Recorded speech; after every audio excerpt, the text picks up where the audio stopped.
नमस्कार, आप देख रहे हैं बिस्तक की खास पेशकश और दिवाली की आप सभी व्यूअर्स को हार्दिक शुभकामनाएं। लेकिन मेरे साथ एक बहुत ही खास मेहमान जुड़े हैं जो तकनीकी रूप से बाजार पे बहुत ही गहरी पकड़ रखते हैं। मेरे साथ जुड़े हैं mister Gautam Shah, founder and chief strategist Goldilocks premium research के। गौतम सर, बहुत बहुत शुक्रिया बिस्तक को अपना समय देने के लिए। Happy Diwali sir. Thank you, Rajati. Thank you for having me, and wish you and the entire team a very happy Diwali as well. Right sir, लेकिन हमको पता है कि आप तकनीकी रूप से तो इतनी ज़बरदस्त पकड़ रखते हो मार्केट पे, तो प्लीज़ अभी ये बताइए कि 2022, चलो ये तो जो हुआ हुआ बाजार पे उठा पटक देखने को मिली और पैसा कमाना बहुत मुश्किल था। अभी आप मार्केट्स को कैसे देख रहे हो चार्ट्स पे? देखिए 2021 की दिवाली में हम एक बैगेज कैरी कर रहे थे क्योंकि 2 साल की तेजी थी और हमें लग रहा था कि मार्केट कुछ ज्यादा ही फंडामेंटल्स के आगे निकल गया कि नहीं। आई थिंक ये एक बहुत बड़ी डिबेट थी लास्ट अक्टूबर, क्योंकि हम उस लेवल्स पे थे और 18,000 के लेवल्स पे थे। वर्ल्ड मार्केट्स में उतनी स्ट्रेंथ नहीं थी, तो एक कंसोलिडेशन हमेशा से बनता था। तो पूरा जो एक साल जो निकला है मेरे हिसाब से एक बहुत हेल्दी कंसोलिडेशन है। क्वालिटी स्टॉक्स में इतना कोई मेजर डाउनसाइड रहा नहीं, और जो सी ग्रेड और डी ग्रेड स्टॉक्स है जो later half of last year में चल चुके थे, उसमें बेसिकली मेजर करेक्शन आई है। सो आई थिंक जो सारे फैक्टर्स है, अगर आप इंडिया को रिलेटिव बेसिस पे देखें, अगर आप स्टैंड अलोन बेसिस पे देखें, तो इंडिया ने कुछ नहीं किया, क्योंकि पिछले पिछले एक साल में आई थिंक हम एक रेंज में रह गए। तो स्टैंड अलोन बेसिस में कोई रिटर्न नहीं है अगर आप पोर्टफोलियो रिटर्न देखें। पर रिलेटिव बेसिस पे जहां पर दुनिया में हांगकांग जैसी मार्केट 13 साल के लो पे है, चाइना जैसा मार्केट 2 साल के लो पे है, यूएस मार्केट्स में इतनी बड़ी करेक्शन आई, नैस्डैक ने 60% का रिट्रेसमेंट देख लिया अपने पूरे कोविड रैली का। तो जिस तरह का दुनिया का माहौल रहा है पिछले एक साल में, India clearly has been a stand out performer. तो ये हम एज टेक्निकल एनालिस्ट हम इसको रेशियो चार्ट्स की तरह देखते हैं। तो रेशियो चार्ट्स में अगर आप इंडिया को वर्ल्ड मार्केट से डिवाइड करेंगे, तो आपको ये दिखेगा कि हम एक बहुत बड़े अपट्रेंड में हैं और हमने एक इतना बड़ा ब्रेकआउट देखा है पिछले 2-3 महीनों में, जो 10 साल के रेंज से निकला है। तो लग रहा है कि अगला एक साल काफी अच्छा रहेगा, क्योंकि हमें प्लेटफॉर्म बहुत अच्छा मिला है। सारे नेगेटिव्स ऑलरेडी प्राइस में डिस्काउंटेड हो चुके हैं। लिक्विडिटी एंगल अभी भी है। इंडिया विक्स जो वॉलिटिलिटी मेजर करता है, वो वापस 17-18 के लेवल्स पे आ गया है और अर्निंग्स पिकअप हो रही है। तो सारे फैक्टर्स अगर आप चार्ट्स के साथ कंबाइन करें, तो मुझे लग रहा है कि अगला साल काफी अच्छा रहेगा। और एक बार हम 18,000 18,100 के लेवल को अगर क्रॉस करते हैं, मैं आज सिर्फ मीडियम टर्म लॉन्ग टर्म बात करूंगा, तो आई थिंक 20,000 20,400 तक की विजिबिलिटी हमारे पास है अगले एक साल के लिए। आप बोलेंगे कि ये परसेंटेज टर्म्स में उतनी बड़ी नहीं है, हाँ, विच इज राइट। यहाँ से 10-15% का ही तेजी लगता है इंडेक्स लेवल पे, बट अगर ये मूव 20,400 तक आता है, तो स्टॉक्स में बहुत बड़ी तेजी रहेगी। तो पिछले 2 साल was all about top down, अगला एक साल is going to be about bottom up. अगर इंडेक्स स्टेडी रहे, तो आई थिंक स्टॉक्स और सेक्टर्स और थीम्स में बहुत बड़ी अपॉर्चुनिटी है अगले एक साल के लिए। अच्छा, लेकिन सर ये जो रीसेंट रैली है ना, एक तो पहले ये जो 2021 की रैली आई, ये बहुत लोगों ने मिस कर दी। उसके बाद जब कुछ कॉन्फिडेंस आया अक्टूबर 2021 ऑनवर्ड्स, तो एकदम से फिसल पट्टी शुरू हो गई और हमने ये 3 बड़ी करेक्शंस उसके दौरान देख ली है। तो क्या अभी हम समझें जो ये लास्ट करेक्शन हुई है और जो हमने ये जून ऑनवर्ड्स बढ़ना शुरू किया मार्केट में, ये बॉटम फॉर्मेशन हो गया है या फिर हम रीसेंट लोज को फिर से टेस्ट करेंगे?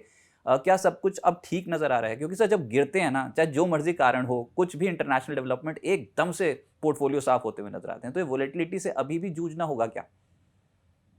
नहीं, मुझे लगता है कि रिसेंट जो लो बना है 1-1.5 महीना पहले, आई थिंक एक बॉटम बन गया है। और मैं इसीलिए कहना चाहूंगा, क्योंकि जिस तरह का मार्केट एक्शन रहा है पिछले 10 से 15 दिनों में, देखिए एक महीना पहले दुनिया में एक परफेक्ट स्टॉर्म था, जहां पर सब every possible negative news flow से हम डील कर रहे थे। यूरोप की हालत काफी खराब थी, यूके और यूके में हमने काफी कुछ सुना, यूएस में फेड, इन्फ्लेशन, रिसेशन, इतना हम लोग ने उसके बारे में सुना। जियोपॉलिटिकल इश्यूज भी थे relating to Russia, oil prices, currency, सारे फैक्टर्स हमने देख लिए। और उस परफेक्ट स्टॉर्म में इंडिया जिस तरह से खड़ा रहा, मेरे हिसाब से वो एक इंडिकेशन है कि buying interest is very solid at lower levels. So I think 16,500 से 17,000 का एक सॉलिड बेस हो चुका है अगले 3 से 6 महीनों के लिए। मुझे लगता नहीं है कि मार्केट उस लेवल्स को वापस रिविजिट करेगा। और जैसे मैंने कहा, अगर 18,000 एक बार निकल जाता है, तब बुलिश मोमेंटम पिकअप हो जाएगी। सो ग्लोबल मार्केट्स भी, जैसे आपने ठीक कहा कि ग्लोबल मार्केट्स भी, we are living in a connected world.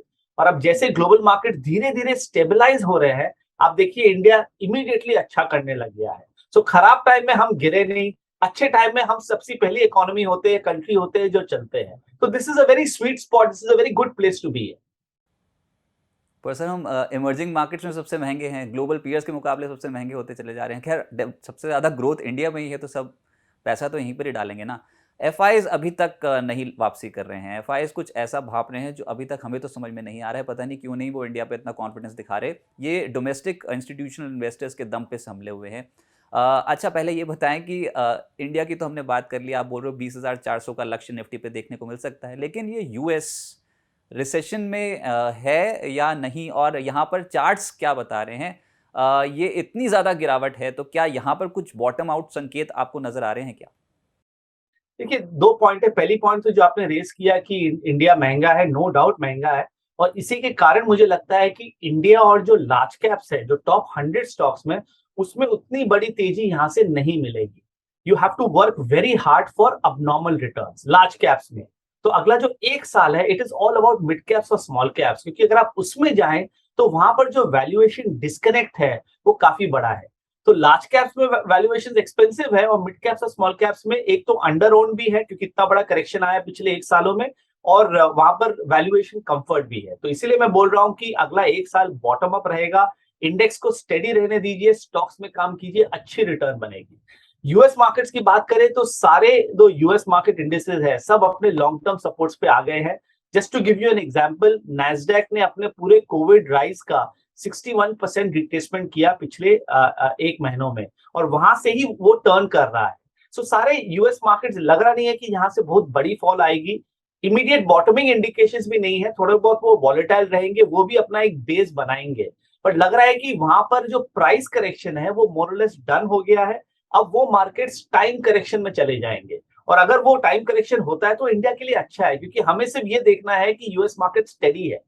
अगर नहीं भी बढ़े तो चलता है। अगर हम लोग सुबह सुबह देखते हैं कि चलो यूएस मार्केट में ज्यादा कुछ नहीं किया, that is a good platform for India to do well. Sir ये क्रूड और रुपये पे भी आउटलुक शेयर कर दीजिए, यहाँ पर चार्ट्स क्या बता रहे हैं? और कुछ भी डेवलपमेंट हो गई करेंसी मार्केट में तो एक और आफत बन जाएगी। अभी चार्ट्स कुछ स्टेबिलिटी की तरफ इशारा दे रहे हैं, या फिर रुपया और वीक होगा, और ऊपर से क्रूड पे आपका आउटलुक चाहिए? देखिए, the single biggest concern is the Indian rupee, और जिस तरह का डिप्रिसिएशन रहा है पिछले 2-3 महीनों में, उसके कारण इंडियन मार्केट 18,000 के ऊपर क्रॉस नहीं कर पा रहा था, क्योंकि ये बहुत बड़ा हेडविंड है। अगर ये रुपी का इशू नहीं होता तो I think we would have been already at life time highs. But now 83 के लेवल्स पे मुझे लग रहा नहीं है कि कोई मेजर डेप्रिसिएशन है। हमारा वर्किंग टारगेट था 84 टू 84 हाफ, तो हो सकता है कि 1-1.5-2% की और डेप्रिसिएशन हम देख ले, बट उससे ज्यादा नहीं लग रहा है। तो आई थिंक एक बार स्टेबिलिटी आनी चाहिए। डॉलर इंडेक्स भी अपने रेसिस्टेंस पे है, क्योंकि जैसे हम जानते हैं कि सब कुछ इंटरकनेक्टेड है। अभी इतनी चर्चा होती है इसके बारे में कि US dollar has appreciated and rupee has not depreciated. But the truth is, dollar index is going up every day, for the last many months. तो वहां पर भी 117-18 तक जा सकता है, और वहां से करेक्शन होनी चाहिए। अगर वो होता है तो इंडियन रुपी को डेफिनेटली इम्पैक्ट करेगा। बट अगर रुपी एक नेगेटिव है तो आई थिंक क्रूड एक पॉजिटिव है, क्योंकि क्रूड में जिस तरह से 110-120 के लेवल से जो फॉल आई है, और जो एक स्टेबल हो गया है 75 और 95 के रेंज में, I think that is very positive. और क्रूड के मीडियम टर्म चार्ट्स अभी भी खराब है, इन द सेंस कि वापस वो $70-75 की तरफ जा सकता है। I am talking about NYMEX crude. So rupee का अगर मामला थोड़ा सा अगर ठीक हो जाए ना अगले 2 महीनों में, तब आई थिंक इंडियन मार्केट्स को एक अच्छी प्लेटफॉर्म मिल जाएगी चलने के लिए। सर आज आपकी बातों से ना बहुत कॉन्फिडेंस आ रहा है दिवाली वाले दिन, वो इसलिए क्योंकि आप लाइफ टाइम हाईज की बात कर रहे हो निफ्टी पे। अच्छा फिर ना एक सेक्टर तो ज़रूर सबसे पहले बात करेंगे, उसके बाद बाकी के सेक्टर्स जो आपको पसंद है। मैं इशारा कर रहा हूँ बैंकिंग सेक्टर की ओर। ये जब रिजल्ट सीजन शुरू हुआ ना तो एकदम से एक डिप आई थी, हम 17,000 के लेवल के नीचे गए थे, और उसके बाद जो तेज़ी बनी है ना उसमें ये बैंकिंग, चाहे वो PSU बैंक्स हों, निजी क्षेत्र के बैंक्स हों, सब आउट परफॉर्म कर रहे हैं। तो ये पार्टी क्या अभी और चलेगी? पार्टी चलेगी। और देखिए, जब बैंक्स अच्छे करते हैं ना, तो मार्केट का एक टेक्सचर और एक फील ही अलग हो जाता है। तो पिछले 10-15 दिनों में क्योंकि बैंक निफ्टी में इतना अच्छा किया, तो निफ्टी वापस 17,000 के ऊपर चलना चालू हो गया है। सो आई थिंक ये ट्रेंड अभी जारी रहेगी। बैंक्स ने वापस लीडरशिप ले लिया है, और हमारा वर्किंग टारगेट है 43,000 टू 43,500। अगेन मैं मीडियम टर्म बता रहा हूँ, शॉर्ट टर्म नहीं, शॉर्ट टर्म लेवल शेयर नहीं कर रहा हूँ। तो 43,500 हमें लग रहा है। और ये जो करेक्शन आई पिछले 2 महीनों में, अगर आप देखें आईसीआईसीआई बैंक और स्टेट बैंक जैसे स्टॉक्स को, कोई वीकनेस ही नहीं थी। इतनी बड़ी तेजी आई पिछले एक साल में, उसके बाद भी इन्होंने एक बेसिक 38% रिट्रेसमेंट भी नहीं किया। सो आई थिंक बहुत क्लियर है कि क्वालिटी को खरीदने के लिए लोग खड़े हैं लोअर लेवल्स पे, और जब भी वो डिप आती है तो उसमें बाइंग इंटरेस्ट आ जाती है। एचडीएफसी बैंक भी अगर आप देखें तो अपने एक लॉन्ग टर्म सपोर्ट पे है, यहाँ से गिरने का एकदम ऑप्शन नहीं है, बट चल जरूर सकता है। फेडरल बैंक को देखिए, इतनी बड़ी तेजी आई है और यहाँ से भी अच्छा करेगा। एक्सिस बैंक को देखिए पिछले एक महीने में उसने क्या किया। सो आई थिंक इंडसइंड और कोटक को छोड़ के अगर आप पूरे टॉप एंड बैंकिंग बास्केट को देखें तो सेटअप अच्छा है। और I think banking and IT, these are the two sectors in the market जो यहाँ से लीडरशिप लेगी और निफ्टी को हेल्प करेगी 18,600 को क्रॉस करने में। बट विद इन बैंकिंग अगर एक बड़ा थीम है तो वो है पीएसयू बैंकिंग। सो हमें SBI, Canara bank, bank of Baroda बहुत अच्छा लगता है। आई थिंक इसमें एक मल्टी ईयर स्ट्रक्चरल ट्रेंड चालू हो चुकी है, तो हर डिप्स पे इन तीनों बैंक्स में बाइंग कीजिए, स्टे विद टॉप क्वालिटी, आपको अच्छी रिटर्न्स देगी। एक मिनट आपने बोल दिया बैंकिंग और आईटी, सर यही दो तो हैं सबसे ज़्यादा वेटेज वाले पूरे निफ्टी पे। तो अगर बैंकिंग चल गया और आईटी जो इतना पिटा हुआ है वो चल गया तो फिर कहाँ जाके रुकेगा निफ्टी। और आईटी ये कुछ कॉन्फिडेंस बढ़ाने वाली बात हो गई निवेशकों को, कि बहुत प्रश्न आते हैं हमारे पास, तो ये आईटी स्टॉक्स क्या टर्न अराउंड करेंगे लोअर लेवल से? देखिए निफ्टी में तीन बड़े हैवीवेट्स है, एक है आईटी, एक है बैंकिंग और एक है रिलायंस, क्योंकि रिलायंस का वेटेज है 12%। बट रिलायंस के चार्ट्स उतने अच्छे नहीं है despite all the news flow of the last few days. मुझे लगता नहीं है कि कोई कुछ स्पेशल कर पाएगा। But IT index I think जिस तरह से ये पिछले 6 हफ्तों से एक रेंज में रहा है, 28,500 ऑन द डाउन साइड और 26,500 on the down side, 28,500 on the upside, लग रहा है कि बहुत अच्छा सा एक बेस बन गया। और अगर ये 28,500 को क्रॉस करता है तो 2,000 से 3,000 पॉइंट की तेजी हम आईटी इंडेक्स में देखेंगे। तो अगर आईटी और बैंक्स चल गए एक साथ तो आई थिंक मार्केट को ज्यादा टाइम नहीं लगेगा 18,000 क्रॉस करने में। तो मुझे तो काफी अच्छा लगता है आईटी इंडेक्स। रिस्क रिवॉर्ड के हिसाब से देखिए कितने स्टॉक्स में 40 से 50% की फॉल आ गई, और अगर आप अर्निंग्स को देखें तो वो तो वही के वही है, इनफैक्ट बेटर ही हो रहे हैं। और अगर आप मिड कैप आईटी देखें, आई थिंक मेरे हिसाब से सबसे बड़ी अपॉर्चुनिटी मिड कैप आईटी में है। हमने पिछले एक डेढ़ महीने से हम केपीआईटी को रेकमेंड कर रहे हैं, हमें हैप्पीएस्ट माइंड्स अच्छा लगता है, हम कोफोर्ज को रेकमेंड कर रहे हैं, हमें परसिस्टेंट सिस्टम्स अच्छे लगते हैं। ये सब कंपनीज के गजब अर्निंग्स है, एक्सेलेंट फंडामेंटल्स है, और चार्ट्स तो अच्छे हो रहे हैं एवरी पासिंग डे। तो इसमें कमिटमेंट अगर आप बनाएंगे तो आई थिंक आपके व्यूअर्स की अच्छी रिटर्न्स बनेंगी। राइट, मैं अपने व्यूअर्स के लिए एक बार फिर से प्रश्न दोहराता हूं। अब हम अगले संवत की तैयारी कर रहे हैं और तकनीकी चार्ट्स पे जानने की कोशिश कर रहे हैं गौतम सर से कि कौन से लेवल्स निफ्टी के लिए इंपॉर्टेंट हैं। तो सर अभी जो एक स्ट्रेच आ चुका है, तो किस जोन पे जाके आप दोबारा से कंफर्टेबल हो जाओगे खरीदने के लिए, और मैक्सिमम अपसाइड अगले एक साल के लिए मैं पूछूं निफ्टी पे आपका क्या है, तो क्या टारगेट्स होंगे? देखिए लेवल्स तो मैं करंट लेवल्स पे ही कंफर्टेबल हूँ, क्योंकि जैसे मैंने कहा पिछले एक महीनों में मार्केट जो नहीं गिरा इस वर्ल्ड एनवायरनमेंट में, वो बहुत बड़ी पॉजिटिव थी। और हम 17,500 को क्रॉस करने का वेट कर रहे थे, वो लास्ट 3-4 दिनों में हो चुका है। तो लग रहा है कि यहाँ से अब तेजी जारी रहेगी और 18,100 के आसपास हम शॉर्ट टर्म में चले जाएंगे, और अगले एक डेढ़ महीने में हो सकता है कि 18,600 के आसपास भी चले जाएं। अब आप पूछेंगे नीचे में रिस्क क्या है, तो आई थिंक 16,500 से 17,000 का एक बहुत बड़ा सपोर्ट है, ज्यादा दूर भी नहीं है, ये तो सिर्फ 3-4% दूर है। 16,500 ब्रेक करना I think is very difficult अगर आप अगले 3 से 4 महीना का देखें। और अगर आप थोड़ा सा लॉन्ग टर्म देखेंगे तो I think 5,900 is the most important support.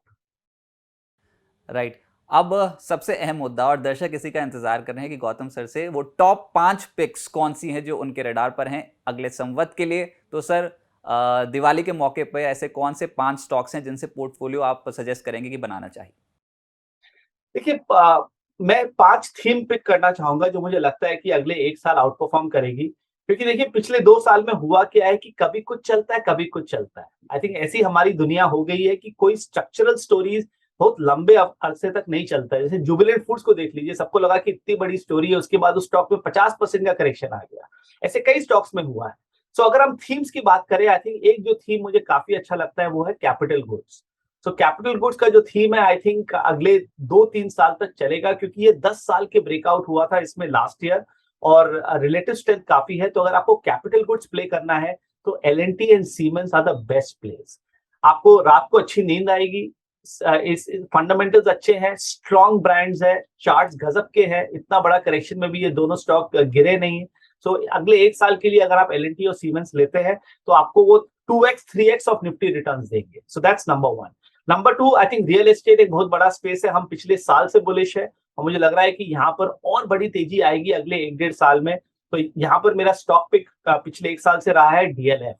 अब डीएलएफ के बारे में हम इतना कुछ अच्छा सुनते हैं, दिल्ली और गुड़गांव में इन लोग इतना गजब काम कर रहे हैं, प्रॉपर्टी प्राइसेस जिस तरह की हो गई है और जिस तरह का चार्ट्स है। आप देखिए, हमेशा खराब मार्केट में डीएलएफ जैसे स्टॉक सबसे पहले गिरते थे। मैं पिछले 10 साल की बात कर रहा हूँ, बट पिछले 6-8 महीनों में ऐसा नहीं हो रहा है।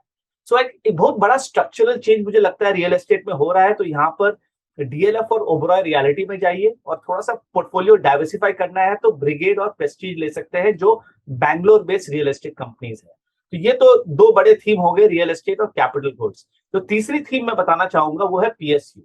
अब पीएसयू एक बहुत बड़ी थीम है। आई थिंक हमने देखा कि बीईएल और एचएएल ने क्या किया डिफेंस में।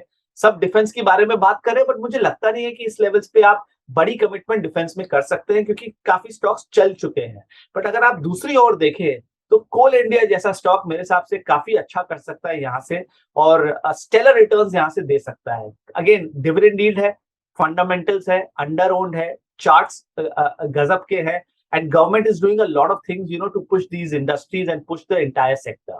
So Coal India, I think 230-40 के लेवल से I would not be surprised अगर वो 40 से 50 का % का रिटर्न भी अगर देते। तो ये 3 तो बड़े थीम्स हो गए। इसके अलावा आई थिंक अनलॉक ट्रेड बहुत इंपॉर्टेंट है। तो अनलॉक ट्रेड में लास्ट ईयर हमारा पिक था इंडियन होटल्स, इस साल हमारा पिक है क्यूएसआर स्पेस। सो अगर आप क्यूएसआर स्पेस में जाते हैं तो देवयानी और sapphire I think solid companies है जो खराब मार्केट में भी खड़े रहे, और यहाँ से लग रहा है कि इसमें उनमें भी बड़ी तेजी आनी चाहिए। और फाइनली आई थिंक अगर मैं बोलूं तो वो रहेगा बैंकिंग, क्योंकि बैंकिंग को आप इग्नोर कर नहीं सकते, बैंकिंग और आईटी। सो बैंकिंग में टॉप स्टॉक्स में रही है आईसीआईसीआई बैंक, एसबीआई और फेडरल हमारा टॉप पिक्स है। और पीएसयूज में अगर आप जाएंगे तो कैनरा बैंक और बीओबी आप डिप्स में ले सकते हैं। और आईटी में फाइनली आई थिंक अगर मिड कैप आईटी का स्पेस देखें तो persistent systems and Coforge, I think they can give you returns of 30 to 50%। ये समझ के चलिए कि आपको निफ्टी मैक्सिमम 15% रिटर्न देगा। तो कोई भी स्टॉक अगर आपको 20 से 50% दे दे तो you are doing way better than the Nifty, and we are hopeful that these set of stocks that I have said can do that. Sir एक आखिरी प्रश्न होगा, जो बिगेस्ट वेल्थ जनरेटर था ना, उसी में ही हाल फिलहाल में ऊपरी स्तरों पे थोड़ी प्रॉफिट बुकिंग आई है। मैं बात कर रहा हूँ अदानी ग्रुप स्टॉक्स की। आपका क्या मैसेज होगा जो भी रिटेल क्लाइंट्स इनको होल्ड करके बैठे हैं, क्योंकि देखिए 2022 में सबसे ज़्यादा पैसा तो अदानी ग्रुप के स्टॉक्स ने बना के दिया है, लेकिन हाल फिलहाल में थोड़ी सी मुनाफा वसूली हो गई जिसके कारण कंसर्न्स में आ गए हैं ये स्टॉक। तो अभी क्या करना चाहिए? देखिए 1-1.5 साल पहले ये अंडर ओन्ड थे, अनपॉपुलर थे, अब ओवर ओन्ड है और पॉपुलर है। तो जब मार्केट एक ऐसे पोजीशन पे चला जाता है तो उसमें बड़ा पैसा कमाना थोड़ा सा डिफिकल्ट हो जाता है। सो I would say Adani stocks में आप इन्वेस्टेड रहिए, बट इस लेवल्स पे फ्रेश बाइंग मेरे को नहीं समझ में आता है। बट अगर आपको एक अडानी स्टॉक जिसमें आपको इन्वेस्ट करना है, जिसमें आपको अडानी का नाम भी चाहिए और आपको फंडामेंटल्स भी चाहिए और आपको चार्ट्स भी चाहिए, तो वो है अंबुजा सीमेंट। आई थिंक गजब के चार्ट से सीमेंट का बहुत बड़ा थीम है, और अंबुजा आप देखिए पिछले 6 महीनों से एक अलग तरीके से चल रहा है। आई थिंक जो हमने पिछले 5-7 सालों में देखा नहीं। तो अगर आपको अडानी का एक फ्लेवर और थीम चाहिए तो अंबुजा में जाइए। आई थिंक ये 500 का अगर 700-800 भी हो जाए तो I would not be surprised. Right Gautam sir, बहुत बहुत शुक्रिया बिस्तक को अपना समय देने के लिए, और एक बार फिर से दिवाली की आपको हार्दिक शुभकामनाएं sir. Thank you Rajat ji, thank you for